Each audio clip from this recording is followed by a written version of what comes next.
Herodotus को इतिहास का क्या कहा जाता है? जनक। इतिहास का जनक किसे कहा जाता है? हेरोडोटस को। किसी को दिक्कत नहीं ना? हॉल नंबर 5 वाले लड़के लोग अब मोबाइल में देखिए अगर दिक्कत हो रहा है तो HDMI का प्रॉब्लम है। हॉल नंबर 5 एकदम सही था, आज तक कोई प्रॉब्लम नहीं रहा था, सोच रहा आज को दिक्कत हो गया। जो हॉल नंबर 5 में लड़के हैं तो आप देख लीजिए, आज पर एडजस्ट कीजिए उसको, सही हो जाएगा बहुत जल्दी, ऑटोमेटिक पकड़ा गया है वो। देखिए हिस्ट्री के जनक किसे कहा जाता है? हेरोडोटस। किसे कहा जाता है? हेरोडोटस। किसे कहेंगे? हेरोडोटस। हिस्ट्री के जनक। इतिहास के कालखंडों को हम लोग 3 भागों में बांटते हैं। हालांकि आपको इतिहास को कितने भाग में बांटेंगे? 3 भाग में हम लोग को इतिहास बांट के पढ़ना है। पहला होता है आपका एकदम पुराना, जो सबसे पुराना रहा था उसे कहेंगे प्रागैतिहासिक। क्या कहेंगे? प्रागैतिहासिक। क्या कहेंगे? प्रागैतिहासिक। एक रहेगा आद्य ऐतिहासिक। आद्य ऐतिहासिक। आद्य ऐतिहासिक। एगो कहेंगे ऐतिहासिक। ऐतिहासिक क्या हो गया? ऐतिहासिक। देखिए प्रागैतिहासिक उस कालखंड को कहते हैं जिसमें कोई भी लिखित स्रोत नहीं मिला है, जिसमें कोई भी लिखित जानकारी नहीं मिलती है, उसे हम लोग कहते हैं प्रागैतिहासिक। लिखित स्रोत नहीं मिलने वाले को क्या कहेंगे? प्रागैतिहासिक। जिसमें लिखित स्रोत मिला है उसे आद्य। इसके लिखित स्रोत को कोई पढ़ नहीं पाया है, उसीलिए इसे क्या कहते हैं? आद्य ऐतिहासिक। और इसमें भी लिखित स्रोत मिला है लेकिन इसे पढ़ा भी जा सका, तो जिसमें लिखित स्रोत मिला नहीं है उसे प्रागैतिहासिक। जिसमें लिखित स्रोत मिला है लेकिन पढ़ा नहीं जा सका, आद्य ऐतिहासिक। जिसका लिखित स्रोत है और पढ़ा भी जा चुका है उसे ऐतिहासिक कालखंड के नाम से जानते हैं। ऐतिहासिक कालखंड। किसी को कोई दिक्कत नहीं ना है? आद्य ऐतिहासिक, प्रागैतिहासिक और ऐतिहासिक। सबसे पुराना कालखंड, सबसे पुराना। अब हम लोग देखते हैं ऐतिहासिक को। इसमें कोई लिखित स्रोत है? कोई लिखित स्रोत नहीं है, एकदम दलिद्दर था मानो। किसमें? प्रागैतिहासिक में। और इसमें थोड़ा बहुत पढ़ा लिखा था, ऐसा न लिख के गया है पता नहीं चलता है। आप लोग में भी कई लड़कों की हैंड राइटिंग होगी ऐसे जो लगता होगा आद्य ऐतिहासिक है, हालांकि लड़कियों की हैंड राइटिंग सही होती है। हैंड राइटिंग है तो बस सही होता है। लड़की सबका हैंड राइटिंग क्या होता है? ठीक रहता है। ऐतिहासिक कालखंड को हम आपको आगे जब पढ़ाएंगे तो फिर इसे 4 भाग में आपको पढ़ाएंगे। ऐतिहासिक कालखंड को कितने भाग में? जिसे एंशिएंट हिस्ट्री, प्राचीन इतिहास कहेंगे। इसमें डेट का कोई महत्व नहीं रहेगा, 400 ईसा पूर्व, 500 ईसा पूर्व, ऐसे टाइप का रहेगा। समझ में आ गया कि नहीं? और ये लगभग इसको आपको पढ़ना है, इसमें 2000 सालों का इतिहास पढ़ना है। कितने सालों का? 2000 साल। उसके बाद आएगा आपको मध्यकालीन इतिहास। कौन सा आएगा? मध्य। अंग्रेजी में मेडाइवल हिस्ट्री कहते हैं। इसमें आपको मुस्लिम शासकों के बारे में ज्यादा पढ़ना होगा। इसमें 2 शासक, एक राजपूत काल आता है इसमें और दूसरा दिल्ली सल्तनत और मुगल वंश। तो दिल्ली सल्तनत से मुगल वंश का ये 600 साल का काल है, वो किसमें पढ़ना है? मध्यकालीन। उसके बाद आधुनिक इतिहास, इसमें 200 सालों का आपको क्या करना है? पढ़ना है। आधुनिक इतिहास में भारत में अंग्रेज जब आ गए सब, तब से हम लोग किसमें पढ़ते हैं? आधुनिक इतिहास। किसमें? आधुनिक इतिहास में। तो जितने अंग्रेज वगैरह वाला किसमें पढ़ेंगे लोग? आधुनिक इतिहास में। उसके बाद एक हो गया आपका विश्व का इतिहास। कौन सा? विश्व का इतिहास। विश्व का इतिहास, इसमें आपको प्रथम विश्व युद्ध, द्वितीय विश्व युद्ध, जर्मनी का एकीकरण, इटली का एकीकरण, चीन की क्रांति, वॉल्शेविक क्रांति, खूनी रविवार, चुड़ैलों का धावा, ये सब चीजों के बारे में पढ़ना है। समझ में आ गया कि नहीं आ रहा? चुड़ैलों का धावा रियल में हुआ था। 10,000 महिलाएं घेर ली थी जब राजा को, उसी को क्या कहा जाता है? चुड़ैलों का। ये हम नहीं बोल रहे हैं, हमारा गुस्सिया के मत देखो लोग, इतिहास में जो लिखा है वही हम पढ़ा रहे हैं। समझ में आया कि नहीं आ गया? हम कौन होते हैं बोलने वाले? दुका करिए। हाँ, लड़कों लोगों की बानरी सेना थी, एकदम ये तो सीरियस ले लिया। तो लड़का को आप कह दीजिएगा बानरी सेना, कभी नहीं गुस्सा होगा। लड़का ही ये एक ऐसा प्राणी है ना जो कभी किसी फालतू चीजों को दिल पे नहीं लेता है। लड़का एक ऐसा चीज है जिसका ऑटोमेटिक ऐसा सॉफ्टवेयर होता है जो केवल अच्छे चीजों को डाउनलोड मारेगा, बाकी जाए रीड एंड डिलीट। कैसे? व्हाट्सएप पे कोनो ग्रुप में ढेर मैसेज आता है, क्लियर चैट, उसको बानर बोल दीजिए, घोड़ा बोल दीजिए, गधा बोल दीजिए, क्लियर चैट मार देगा। हम इस सबको कम बोलते हैं, दलिद्दर, बनमानुष, जामुन, कुछ बोलते बोलते रहते कि नहीं बोलते? जैसे इसी को देखो बगुला बोलते हैं। हाँ? पता है विश्व का इतिहास यहाँ पे देखिए।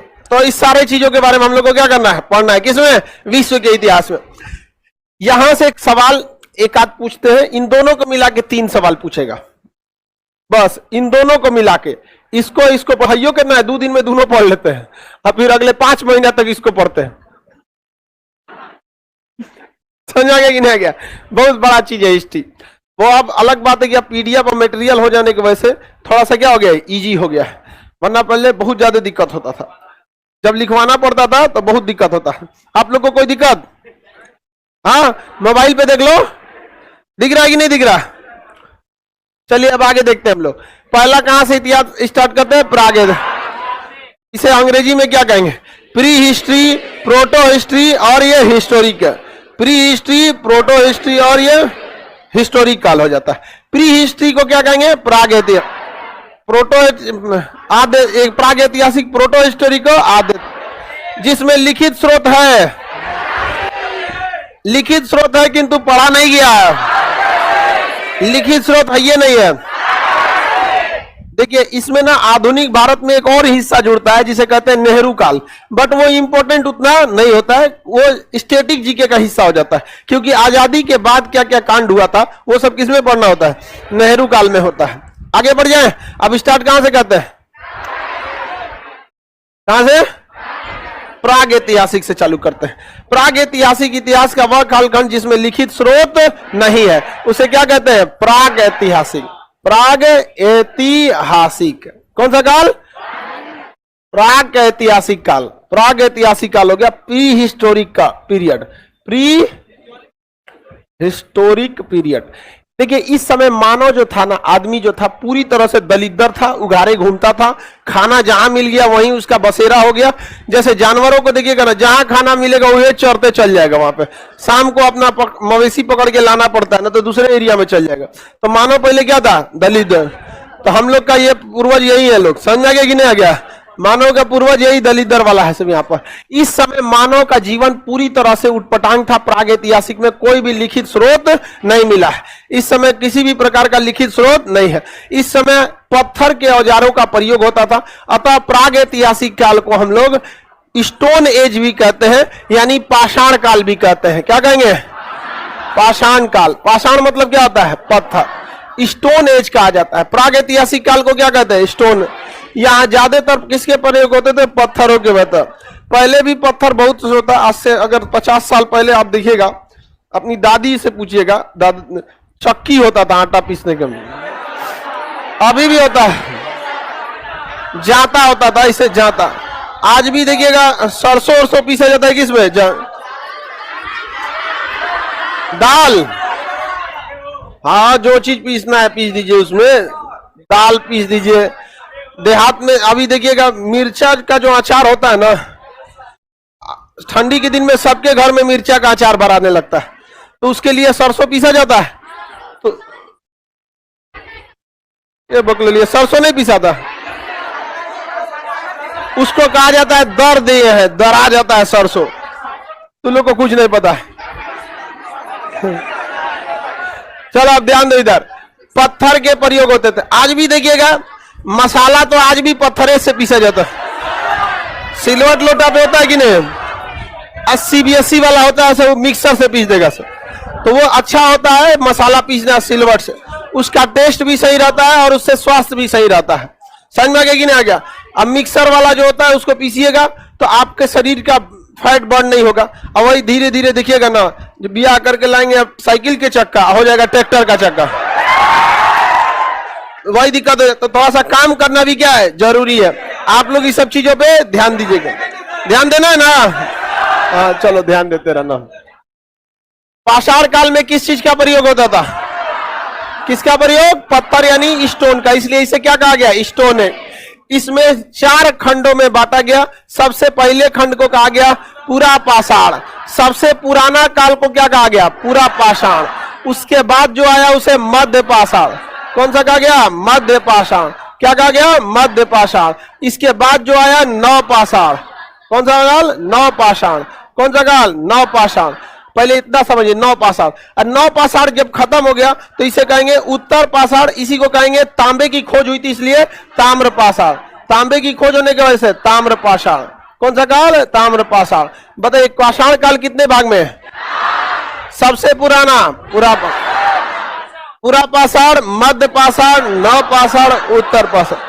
उत्तर पाषाण मतलब पाषाण काल कभी भी कोई चीज खत्म हो जाता है तो उसको कहते हैं उत्तर। जैसे वैदिक काल खत्म हो जाएगा तो उत्तर वैदिक। मौर्य काल खत्म हो जाएगा उत्तर मौर्य काल। गुप्त काल खत्म हो जाएगा उत्तर गुप्त काल। तो उत्तर का मतलब क्या होता है? खत्म होकर आगे बढ़ जाना। पूरा पाषाण काल जो था, बाबू ध्यान से समझिए, पूरा पाषाण सबसे पुराना काल था। सबसे पुराना काल कौन था? हाँ, सबसे पुराना काल पूरा पाषाण काल। इस समय मानव जो था वो पूरी तरह खाना बदोश था। क्या था? खाना बदोश। क्या था? खाना बदोश। खाना बदोश को कहते हैं खाद्य संग्राहक। क्या कहेंगे? खाद्य संग्राहक। खाद्य संग्राहक का मतलब क्या होता है? इसके जीवन का मुख्य उद्देश्य था खाना खा के पेट भर लो, सेम जानवर की तरह। इस समय यह शिकार करता था जिसे हिंदी में आखेट कहते हैं। शिकारी मानव था यहाँ पर, जिसे हम लोग आदि मानव क्या कह सकते हैं? आदि मानव। क्या कह सकते हैं? आदि मानव। अभी आप में से भी कोई को आदि मानव है सब, समझा क्या? दलितर है, आदि मानव नहीं है सब। यहाँ पर बिना मतलब का न टांग लड़ाता है। अभी उससे पूछे थे ना, उसको कोई दिक्कत नहीं था। हम किसी को दिक्कत है, हाथ उठाए, गांव का आदत है, कोनो चीज में टांग लड़ा दो, उठा के भेज दिए यहाँ पे। शांत हो गया। और भी किसी को दिक्कत हो रहा है? लड़की लोग में, लड़की लोग को कोई दिक्कत? सबसे दिक्कत तो लड़की सबको होता है। किसी को भी दिक्कत हो तुरंत बताइए। कोई समस्या हो जाए तुरंत बताइए। समस्या को सॉल्व थोड़ी करते हैं, जिसको समस्या है उसी को भेज देते हैं। समस्या खत्म हो गया। चलिए आप ध्यान से समझिए, यहां देखते रहो। उसमें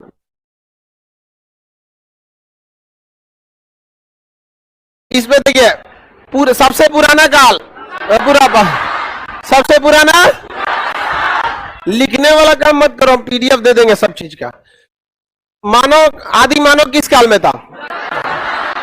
इस समय मानव ने जो था सबसे महत्वपूर्ण खोज आग की खोज कर दिया। क्या खोज दिया था? आग। पत्थर लड़ाकर क्या बना लिया? आग। पत्थर लड़ा के आग।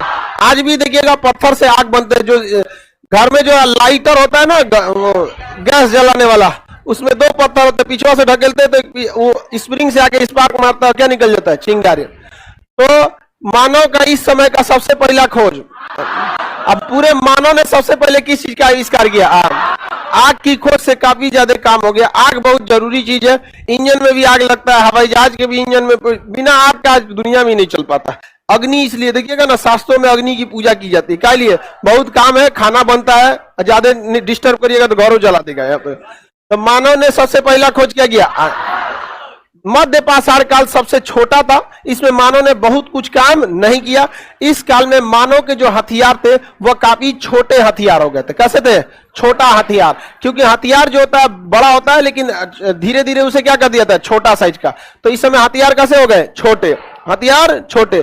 पत्थर के हथियार कैसे हो गए? छोटे। अब पहले बड़े बड़े हथियार होते थे। पहले का राइफल देखिए ना, बड़ा होता था, इतना बड़ा, और कोनो काम का नहीं रहता था, और लकड़िया वाला राइफल हुआ। आजकल देखिए छोटा सा आ गया है, स्टेन गन मारिए, धो दीजिए सबको यहाँ पर। तो हथियार कैसे हो गए? छोटे। इस समय सबसे महत्वपूर्ण उद्देश्य जो खोज था वो अंत्योष्टि कार्यक्रम। क्या था? अंत्योष्टि। कौन सा कार्यक्रम? अंत्योष्टि। अंत्योष्टि कार्यक्रम का मतलब होता है अंतिम संस्कार। क्या होता है? अंतिम संस्कार। अब हर इंसान अपना अंतिम संस्कार अलग अलग टाइप का करता है। कोई जला के करता है तो कोई दफना के करता है, समझ में आ गया कि नहीं? कोई जानवरों को खिला देता है। सबका अलग अलग रिचुअल्स होते हैं, उस तरह से हाँ खिला दिया जाता है चाइना वगैरह में। आगे बढ़ जाए। हिंदू धर्म के हिसाब से 16 संस्कार होते हैं। कितने संस्कार? 16 संस्कार होते हैं, जिसमें सबसे अंतिम संस्कार का नाम है दाह संस्कार। लाश हो गया, उसको क्या कर दिया जाता है? जला दिया जाता है। इसलिए आप ज्यादा उडंडई करिएगा तो लोग कहेंगे कोई संस्कार नहीं सीखा है क्या? तो बताइए, यहाँ पते नहीं होगा कि 16 को संस्कार है। कितने संस्कार होते हैं? 16 संस्कार होते हैं। आप समझ गया? मुंडन भी एगो संस्कार है, विवाह भी एक संस्कार है, ऐसे करके टोटल कितना संस्कार है? 16 तो संस्कार होते हैं। तो बताइए अंत्योष्टि कार्यक्रम किस काल में? अंत्योष्टि कार्यक्रम नौ पाषाण काल में सबसे महत्वपूर्ण काम था खेती। मानव ने क्या चालू कर दिया? खेती। अब जब आप खेती करिएगा तो आपको अस्थाई आवास बनाना पड़ेगा। क्या करना पड़ेगा? अस्थाई आवास। तो बताइए खेती किस काल में? नौ पाषाण। अस्थाई आवास नौ पाषाण। जब भी आवास बनाइएगा तो कोई ना कोई जानवर पालने लगिएगा। अस्थाई आवास। तो सबसे पहले मानव ने कौन सा जानवर पाला? कुत्ता। कौन सा जानवर? कुत्ता। ये कम खाना खा के क्या हो जाता है? जी जाता है। चमचई भी क्या कर लेता है? ज्यादा कर लेता है। इसके समय पहिया की खोज हो गई। किसका खोज हुआ? पहिया। क्योंकि अनाज को ना जब लाद के लाना होता था तो पीठ पे लादने से अच्छा है कि पहिया बना लीजिए और उसको गाड़ी बना के क्या कर दीजिए? लेते आइए। तो पहिया की खोज किस काल में? नौ पाषाण में।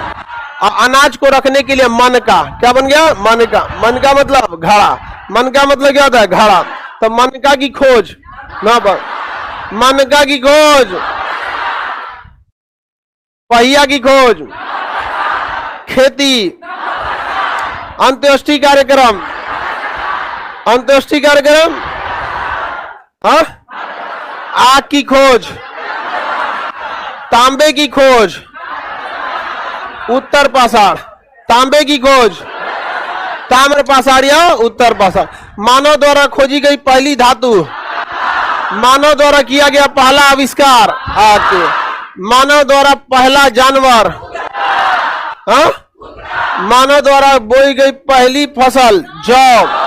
खेती में सबसे पहले क्या हुआ था? जौ और गेहूं। जौ और गेहूं, पहली खेती जौ और गेहूं की। जौ और गेहूं। अब पहली धातु, पहली धातु तांबा था। पहली धातु तांबा। खेती में बताएंगे पहली खेती, पहली खेती जौ और गेहूं। जौ और गेहूं। यह खेती आज से 7000 ईसा पूर्व हुई थी। कब हुई थी?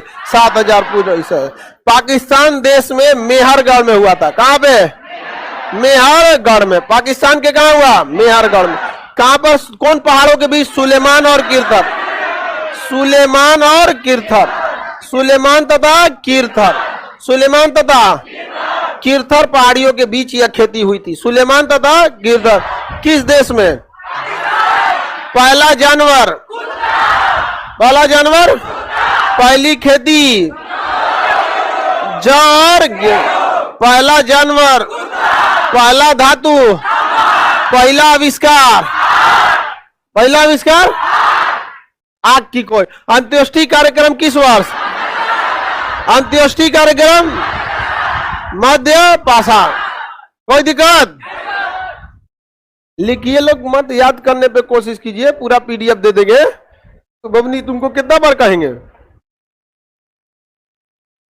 याद कीजिए। याद समझ में आ गया कि नहीं? लड़की जब को अपने पे कॉन्फिडेंस नहीं होता है, कहती से कि हम अगर ऐसे कहेंगे कितना देर याद रहेगा? 10 मिनट। लिख लेना ही ठीक है। ठीक है, गजनी हो लोग, 15 मिनट में भूल जाता था। हाँ, कोई बात नहीं। किसी किसी को समस्या है इस टाइप का, शॉर्ट टर्म मेमोरी लॉस बोलते हैं उसको, तो वो क्या कर सकता है? लिख सकता है। लिख लीजिए आप। अब कब ना लिखेगी? आराम से बोलो तो मन में नहीं करती है। सब सुना दो तो सब समझेगी। एकदम सही हो गया। आप याद हो गया कि नहीं हो गया?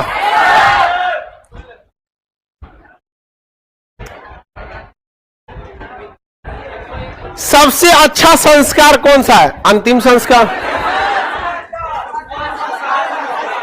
दाह संस्कार, 16वां संस्कार। सब चीज से क्या हो जाता है? मुक्ति। यह चीज याद रखिएगा, जीवन में जिस हर दिन आपके लिए जीवन और मतलब उलझता जाएगा। प्रतिदिन ये जीवन क्या होगा? उलझे। अभी आपको लगता होगा कि जिसकी नौकरी उसकी लाइफ सेटल है। प्रतिदिन ये जीवन क्या होगा? उलझता जाएगा। अभी आपकी जीवन सबसे टेंशन फ्री जिंदगी है। अभी के वक्त में आपको लगता है कि अभी नहीं है, लेकिन अभी आपका जीवन सबसे टेंशन। करना क्या? खाओ पढ़ो सो जाओ। कोई जिम्मेदारी है? कोई आपसे कोई हिसाब किताब मांगता है? जिस दिन नौकरी पे आइएगा 10 तरह की जिम्मेदारियां आ जाएंगी, 50 तो एक्सपेक्टेशंस बढ़ जाएंगे। अभी क्या है? आपको कोई ना रेपुटेशन का मतलब, ना कुछ। कहीं बैठ जाओ, कहीं कुछ खा लो, कुछ भी कर दो, कोई, हाँ, बस एग्जाम का टेंशन है। आगे बढ़ जाए। पाषाण काल कितने भाग में है? कितने? क्वेश्चन आएगा बता देंगे। मनका की खोज, नौ पाषाण। मनका, पहिया, पशुपालन, अस्थाई आवास, खेती, तांबा,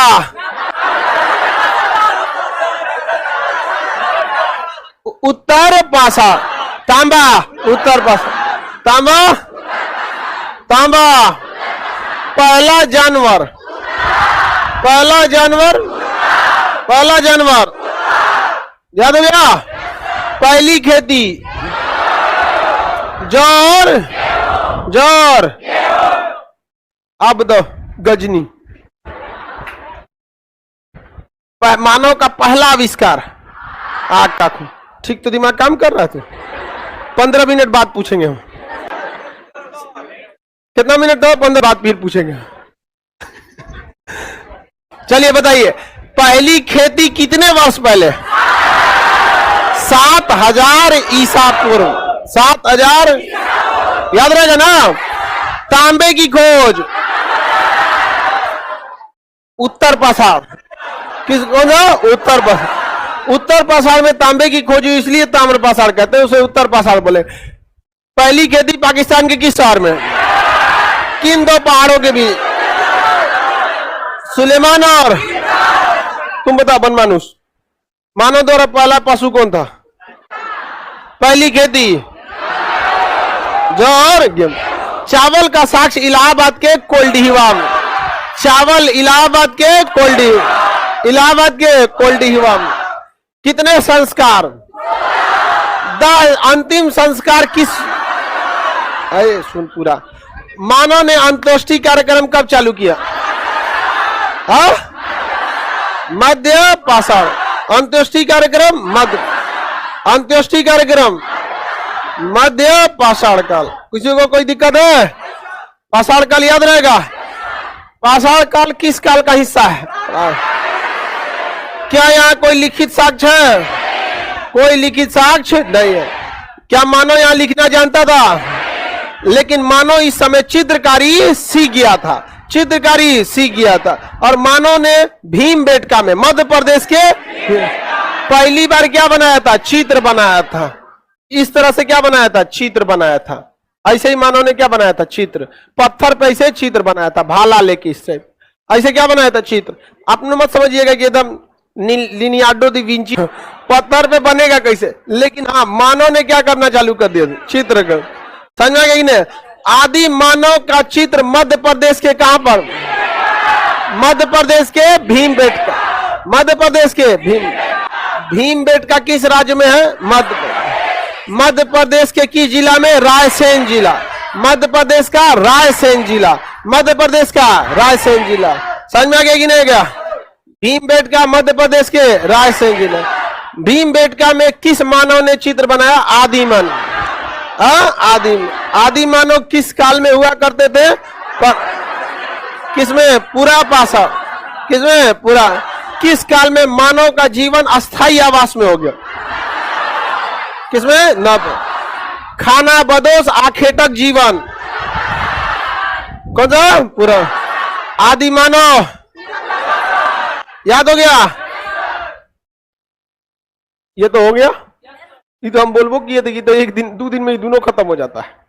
आई 5 महीने, उसमें बहुते पढ़ना है आप लोग को, बहुत ज्यादा। अब कौन सा है? आदि। क्या इसमें लिखित स्रोत है? ऐसा से लिख के गया है कि पढ़ने नहीं जाता। ऐसा न लिख के गया है जिसमें पढ़ने का कोई नहीं। डॉक्टर का तो पढ़ सकते हैं ना, डॉक्टर का कोडिंग होती है, पूरे भाषा नहीं लिखता है, शुरुआत का हर चीज का उसका टर्म्स होता है। समझ में आ गया कि नहीं आ गया? तो उसके कोड होते हैं, वो उसको चीजों को क्या करता है? समझ जाता है। समझ में आ गया कि नहीं आ गया? किसी को कोई दिक्कत? आगे बढ़े। प्राग ऐतिहासिक में कोई दिक्कत? आदि मानव की चित्रकला। भीमबेटका। खेती कितने वर्ष पहले? इलाहाबाद के कोल्डीहिवा में कौन सा जगह? सुलेमान एवं किरथर पहाड़ियों के बीच जौहर। किस शहर में? मेहरगढ़। किस देश में? किस देश में? पाकिस्तान देश में। क्या हुआ था? चावल और गेहूं की जौहर, गेहूं की खोज। जौहर। अब कौन सा आता है? आद्य ऐतिहासिक। इससे पहले क्या था? प्राग्ञ। इस समय कई चीजों का आविष्कार हो गया जो आगे बढ़ने में मदद किया, जैसे तांबे की खोज, आग की खोज, पहिया की खोज, मनका की खोज, जानवर पालना, पशुपालन, खेती, ये सब चीजों का काम इसमें चालू हो गया था। चित्रकला, ये सब किसमें हो गया था? प्राग। यही वजह है कि इसने मदद किया किसे आगे बढ़ने में? आगे। जो ये पूरी तरह से देहाती सभ्यता थी, ग्रामीण सभ्यता, और ये कैसी हो गई? शहर।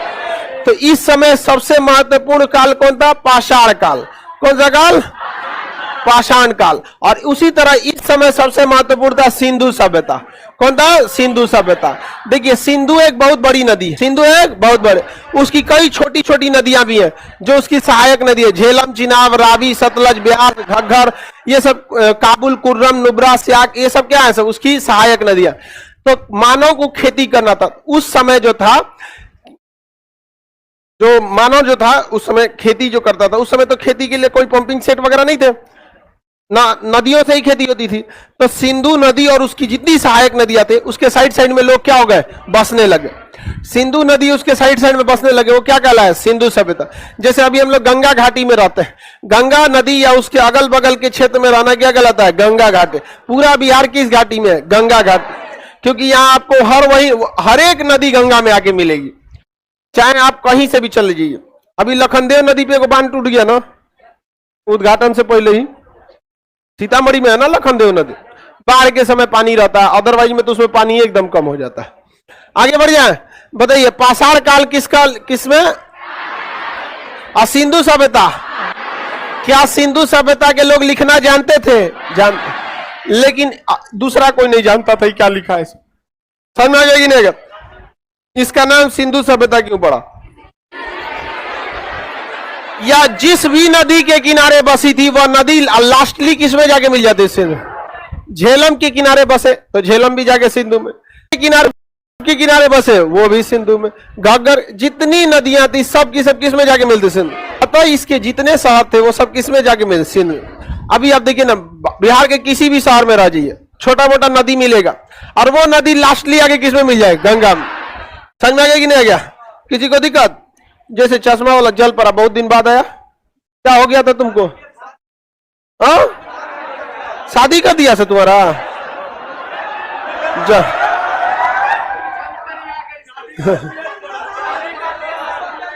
बताओ किस गांव, जिला कौन है तुम्हारा?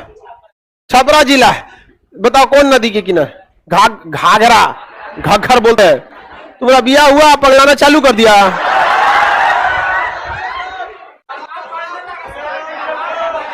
अब चलो ध्यान देते हैं। अब काहे इतना जल्दी बिया कर दिया तुम? चलिए अब ध्यान से देखो इधर। छपरा यानी सारण जिला, छपरा यानी सारण जिला जो था, कुछ कहता है ओकरा से कौन लव मैरिज करेगी?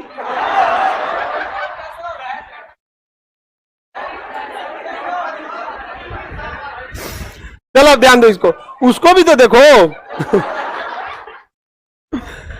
यहां देखो ध्यान से, छपरा जो है वो सारण जिला जो है वो घाघरा नदी के किनारे है, और घाघरा अल्टीमेट सोनपुर में आके गंगा से मिल जाती है। तो छपरा भी तो गंगा घाटी में ही रहती है ना, किसी भी नदी के किनारे रही है, अल्टीमेटली उसको आके मिलना है गंगा। तो उसी तरह सिंधु सभ्यता के समय जितने शहर थे वो अल्टीमेटली आगे किस नदी, इसलिए इसका नाम क्या हो गया? सिंधु सभ्यता। सिंधु सभ्यता। सिंधु सभ्यता शहरी थी कि ग्रामीण? और पाषाण काल ग्रामीण। तो हमेशा एक शहरी होगा, एक ग्रामीण होगा, फिर एक शहरी होगा, एक ग्रामीण होगा। सिंधु सभ्यता के लोग क्या लिखना जानते थे? ऐसा न लिखा सब जिसका कोई पढ़ा नहीं जानता। सिंधु सभ्यता लगभग 13 लाख किलोमीटर स्क्वायर में फैली थी, और इसमें 250 से 300 शहरों की खोज की जा चुकी है। इतने ज्यादा शहर मिल चुके हैं किसके? सिंधु सभ्यता के। और ये ज्यादातर शहर किस नदी तंत्र के किनारे है? सिंधु सभ्यता के। यहां से शहरों को मिलना चालू हुआ, कोई इधर मिला, कोई इधर, ऐसे हरियाणा में, पंजाब में, राजस्थान में, गुजरात में, इस टाइप में बहुत सारे शहर मिले हैं सब यहाँ पे। समझ में आ गया कि नहीं आ गया? किसी को दिक्कत? तो सिंधु सभ्यता में बहुत सारे क्या मिले? शहर मिले। अब इन शहरों को अगर आप एक में मिलाइएगा, जो सबसे टॉप वाला शहर है जो इसको और उस टाइप में यहाँ पे जो इस तरह है और इसके, तो सिंधु सभ्यता का आकार कैसा आ जाएगा? सिंधु सभ्यता आकार में त्रिभुजा का आकार में कैसी थी? कैसा? हाँ, त्रिभुजाकार था। टॉप को लेकर यहां से यहां पे पूरब में तो लगभग क्या था? त्रिभुजाकार। हालांकि इसका एक शहर इधर भी था, तो अब उसको उस तरह से देखिएगा ना, तो ऐसे होना चाहिए, इस टाइप का। तो इसको लगभग त्रिभुज कह सकते हैं, पिज्जा टाइप का था। बर्गर कौन बोलता है? तुम हिंदी मीडियम वाला है, नहीं खाया है पिज्जा तो मत भंजा क्या करे कि बर्गर। ऐसा कौन बर्गर होता है तुम्हारे यहाँ? चलो ध्यान दो। अरे हाँ, तुम समोसा बोलो, पिज्जा नहीं है। पिज्जा वो होता है वो अजबे टाइप का बनाता है सब। हम एक बार खाने गए तो हमसे पता नहीं क्या क्या पूछने लगा। सर चीज बस्ट। हम कहे क्या डाले गए यार?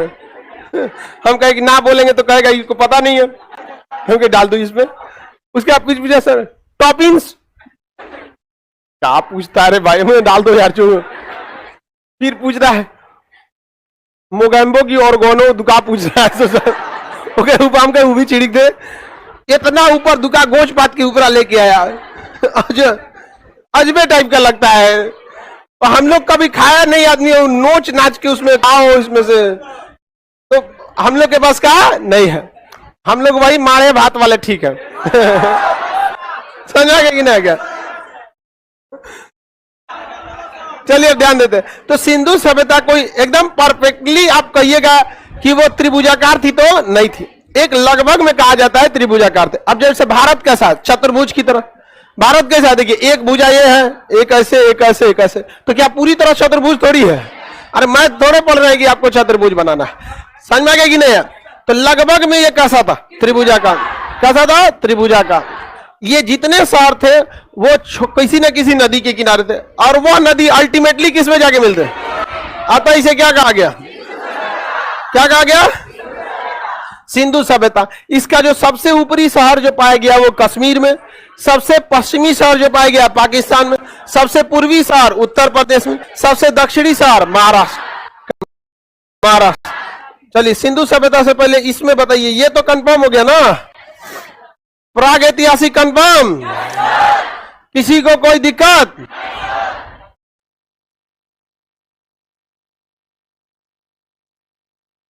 अब हम लोग इसमें दिक्कत तो बोलिए, हम सिंधु सभ्यता में बढ़ जाए। बताइए सिंधु सभ्यता किस नदी तंत्र का हिस्सा था? सिंधु सभ्यता का आकार, इसका टोटल क्षेत्रफल 13 lakh kilometre square, 13 lakh kilometre square. Bharat का क्षेत्रफल 32 लाख, यानी भारत 32 लाख, बस उतना मत, 32 लाख बोल दो बहुत हो गया उतना। भारत का और सिंधु सभ्यता का इतना बड़ा एरिया था। सिंधु सभ्यता की पहली खोदाई किसने किया था? दयाराम साहनी। दयाराम साहनी। सिंधु सभ्यता का नाम करा जॉन मार्शल। सिंधु सभ्यता का नाम करा जॉन मार्शल। सिंधु सभ्यता की खोदाई दयाराम साहनी। किसने किया था? दयाराम साहनी। सिंधु सभ्यता का इसका खोदाई कैसे हुआ? ये जमीन के नीचे धंस गया था। जमीन के नीचे क्या हो गया था? धंस, तनी मनी ईटा उटा निकला था, तो लोगों को लगा ईटा निकला होगा। जब खोदाई किया गया, खोदते खोदते देखा गया सोचो तो कमरा निकल गया, वो पूरा क्या बन गया? कमरा। बगल में खोदा तो एक और कमरा निकला। धीरे धीरे खोद के कहा सोचो तो पूरा घर हो गया। समझ में कि नहीं आ गया? टूटा फूटा था लेकिन क्या पता चल गया? घर की तरह पता चले। तो सिंधु सभ्यता का नामकरण किसने किया? जॉन मार। खोदाई दयाराम साहनी। बताइए आप लोग को किसी को भी प्राग ऐतिहासिक काल से दिक्कत है? अब हम लोग को क्या पढ़ना है? 2 दिन में हम लोग क्या पढ़ लेंगे? आद्य ऐतिहासिक। क्या पढ़ लेंगे? इस वीक में ये दोनों पढ़ के इसका दोनों का टेस्ट लेके ये दोनों खत्म। उसके बाद निपटाया जाएगा किनको? प्राचीन। किसे? इससे जो प्राचीन भी 2 भाग में बटेगा, उत्तर भारत का प्राचीन इतिहास और दक्षिण भारत। इसमें दक्षिण भारत में चोल आएंगे, चेर आएगा, पांड आएगा, मदुरई आएगा, दुनिया भर के दक्षिण भारत के राजा आएंगे सब। अभी सब के बारे में हम लोग नेक्स्ट क्लास में चर्चा करेंगे। आज के लिए इतना ही रहने देते हैं, ठीक है? समझ में आया कि नहीं आ गया आप लोग को? गजनी समझ में आ गया?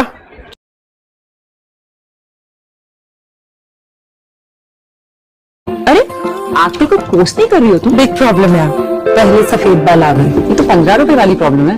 Godrej expert rich cream mini pack 15 रुपए में। इसका 10 गुना एलोवेरा आपकी सफेद बालों की करे देखभाल और बाल दिखे सॉफ्ट एंड शाइनी।